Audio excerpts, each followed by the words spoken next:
ಯಾರು ಸ್ಪರ್ಧೆ ಮಾಡೋಣ? ರಾಜಕೀಯ ಸನ್ಯಾಸಿಗಳಿಲ್ಲ, ರಾಜಕಾರಣದಾಗಿದ್ದೀವಿ. ಅಲ್ಲ, ರಾಜಕಾರಣದ ಸನ್ಯಾಸಿ ಇಲ್ಲ, ನಾವು ರಾಜಕಾರಣ ಮಾಡ್ತಾ ಇದ್ವಿ. ಸಾಯುವವರೆಗೂ ರಾಜಕೀಯ ಇರ್ತೇವೆ. ನಮ್ಮಪ್ಪ ರಾಜಕೀಯ ಕಳಿಸಿದ್ದೆ ಅದಕ್ಕೆ. ಇಲ್ಲಪ್ಪ, ಅವ್ರು ಹೇಳಿದ್ರು. ನಾನು JM ಕೊಡ್ಬೇಕು ಕ್ಯಾಂಡಿಡೇಟ್ ಇದ್ದೀವಿ ಅಂದ್ರೆ ಆ ಮಾತಾಡ್ಲಿ. ನಾವು ಕ್ಯಾಂಡಿಡೇಟ್ ಇಲ್ಲ, ಇನ್ನ 2 ವರ್ಷದ ಕಾಂಗ್ರೆಸ್ ಪಕ್ಷದ ನೀವು ಮಾಡಪ್ಪ ಸ್ಪರ್ಧೆ, ನಿಮ್ಗೆ ಕೇಳ್ತಾ ಇದಾರೆ ಅಂದ್ರೆ ಸ್ಪರ್ಧೆ ಮಾಡ್ತೇವೆ. ಇಲ್ಲ ಮಲ್ಲಿಗೆ ಬಂದ್ರೆ ಅರುಣೆ ಭಾಳ ಒಳ್ಳೆಯವನ್ನ, ಅವನಿಗೆ ನಾವು ಟಿಕೆಟ್ ಕೊಡ್ತೇವೆ, ಅವ್ನಿಗೆ ಕೊಡ್ಲಿ, ನಾವೇನು ಬೇಡಲ್ಲ. ಇಲ್ಲಿ ನಾವು ಅವನಿಗೆ ಟಿಕೆಟ್ ಕೊಡ್ಬೇಡ್ರಿ, ನಮಗೆ ಟಿಕೆಟ್ ಕೊಡೋದೇನು ಸ್ಟ್ರೆಸ್ ತರ್ತಾ ಇಲ್ಲ. ಕಾಂಗ್ರೆಸ್ ದಿನ ಸುದ್ದಿ ಕರೆದಂತ ಉದ್ದೇಶ, ಪತ್ರಿಕಾ ಉದ್ಯಮ ಉದ್ದೇಶ ಮಾತನಾಡ್ತಕ್ಕಂಥ ಉದ್ದೇಶ, ಇತ್ತೀಚೆಗೆ ಅಫಜಲ್ಪುರ ತಾಲೂಕಿನಲ್ಲಿ ನಡೀತಕ್ಕಂಥ ಬೆಳವಣಿಗೆ. ಕಾಂಗ್ರೆಸ್ ಪಕ್ಷ, ಬಲಿಷ್ಠವಂತ ಕಾಂಗ್ರೆಸ್ ಪಕ್ಷ ದಿನ ದಿನ ಒಂಥರ ಮೂಲಿ ಗುಂಪಾಗ್ತಾ ಇದೆ. ಅದಕ್ಕೆ ಕಾರಣ ಅಲ್ಲಿಯ ಶಾಸಕರ ಮಗನ ನಡವಳಿಕೆ.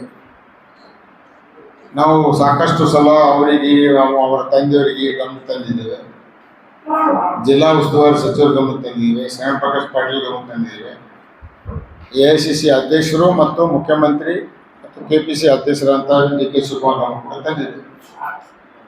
ಅವರೆಲ್ಲ ಸಾಕಷ್ಟು ಸಲ ಅವರಿಗೆ ಕೂಡ ಮಾಲಿನ್ಯಗಳನ್ನು ಹೇಳಿದ್ದಾರೆ. ಹಾಗೆ ಶ್ಯಾಮ್ ಪ್ರಕಾಶ್ ಪಾಟೀಲ್ ಕೂಡ ಹೇಳಿದ್ದಾರೆ ಸಾಕಷ್ಟು.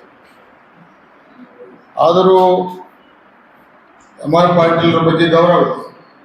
ಆದರೆ MR ಪಾಟೀಲ್ ಏನೂ ನಡೀತಾ ಇಲ್ಲ. ಯಾಕೆ ಅವರು ವಯಸ್ಸಾಗಿದೆ, ಹೀಗಾಗಿ ಎಲ್ಲ ಆಡಳಿತ ಮಗನ ಕೈ ಕೊಟ್ಟಿದ್ದಾರೆ. ತಪ್ಪೇನಿಲ್ಲ, ತಂದೆಗೆ ಆಸೆ ಇರ್ತದೆ ಮಗನಿಗೆ ಕಾರು ಕೊಡಬೇಕು, MLA ಮಾಡಿ. ಒಬ್ಬ ಶಾಸಕರಾದವರು ಪಕ್ಷದಲ್ಲಿರ್ತಕ್ಕಂಥ ಕಾರ್ಯಕರ್ತರನ್ನು ವಿಶ್ವಾಸದಿಂದ ತೆಗೆದುಕೊಳ್ಳಬೇಕು, ಎಲ್ಲ ಜಾತಿಯ ಜನರಿಗೆ ಸರಿಯಾದ ನ್ಯಾಯ ಕೊಡಬೇಕು. ನಾವು ಹಿಂದೆ 6 ಬಾರಿ ಭಾಗದ ಶಾಸಕರಾದಾಗ ನಾವು ಹಿಂದುಳಿದ ವರ್ಗದ ಮುಖಂಡರುಗಳಿಂದ ಎಲ್ಲ ಜಾತಿಗೆ ಪ್ರಾತಿನಿಧ್ಯ ಕೊಡ್ತಕ್ಕಂಥ ಸಂದರ್ಭದಲ್ಲಿ ಎಲ್ಲ ಸಮಾಜಕ್ಕೂ ಒಂದು ವಿಶ್ವಾಸವನ್ನು ಕೊಟ್ಟಿದೆ. ಈಗ ಇತ್ತೀಚೆಗೆ ಇವರು ಶಾಸಕರಾದ ಮೇಲೆ ಅಲ್ಪಸಂಖ್ಯಾತರಿಗೆ, ಹಿಂದುಳಿದರಿಗೆ, ದಲಿತರಿಗೆ ಭಾಳ ಒಂದು ರೀತಿಯಲ್ಲಿ ಕಡೆಗಣೆ ಮೂಲೆ ಗುಂಪು ಮಾಡಿದ್ದಾರೆ.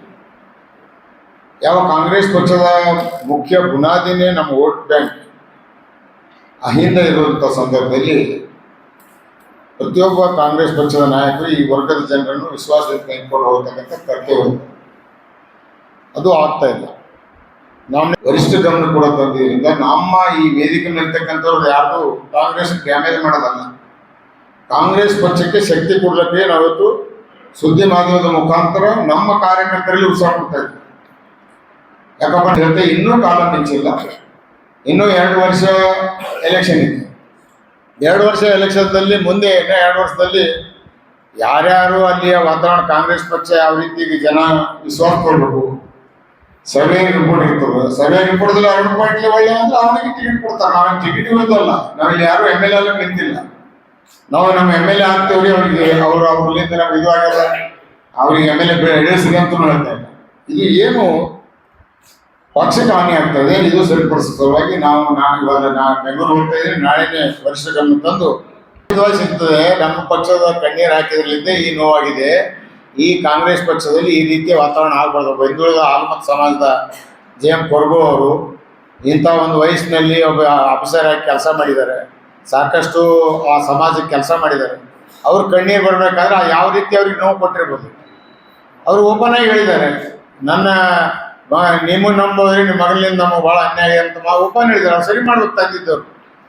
ಅವ್ರ ಮಗನಿಗೆ MLA ಮಾಡಬೇಕಾದ್ರೆ ಈ ರೀತಿ ಬೇರೆ ನೋಯಿಸೋದ್ರಿಂದ MLA ಆಗಕ್ಕಾಗಲ್ಲ. ಯಾರೇ ನಾವು ಜನಪ್ರತಿನಿಧಿ ಆಗಬೇಕು, ಎಲ್ಲ ಜಾತಿಯ ವಿಶ್ವಾಸ ತಗೋಬೇಕಾದ್ರೆ ಬರೀ ಮಾಲೀಕ ಗುತ್ತ MLA ಆಗಬೇಕಾದ್ರೂ ಕೂಡ ಎಲ್ಲ ಧರ್ಮದ ಓಟುಗಳು ಬೇಕು, ಎಲ್ಲ ಜನರ ವಿಶ್ವಾಸ ಬೇಕು, ಅವರಿಗೂ ಕೂಡ ಆ ಅರಿವು ಇರಬೇಕು. ಇಲ್ಲಿ ಆಗ್ತಾ ಇಲ್ಲ, ಒನ್ ಸೈಡ್ ಹೋಗ್ತಾ ಇದೆ. ಏನು ಯಾರು ಅಭ್ಯರ್ಥಿ ಏನು ಇನ್ನೇನು ನಿರ್ಣಯ ಆಗಿಲ್ಲ. MR ಪಾಟೀಲ್ರು ನನಗೆ ಆಗಲ್ಲ, ವಯಸ್ಸಾಗೆ ಹೇಳ್ಯಾರ. ಅನೇಕರು ನಮ್ಮ ತಾಲೂಕಿನಲ್ಲಿ ಮುಖಂಡರ ಇಲ್ಲಪ್ಪ, ಅವ್ರು ಹೇಳಿದ್ರು. ನಾನು JM ಕೊಡ್ಬೇಕು ಕ್ಯಾಂಡಿಡೇಟ್ ಇದ್ದೀವಿ ಅಂದ್ರೆ ಆ ಮಾತಾಡ್ಲಿ.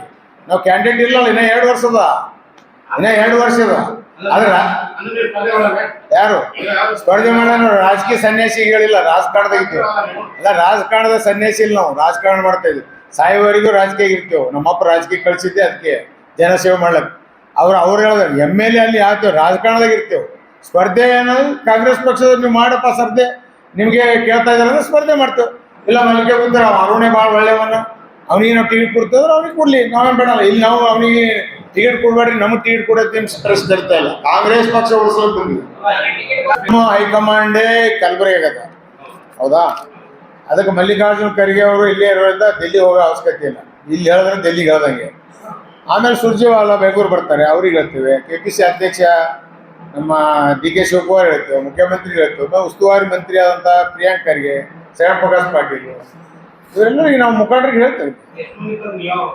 ಯಾರು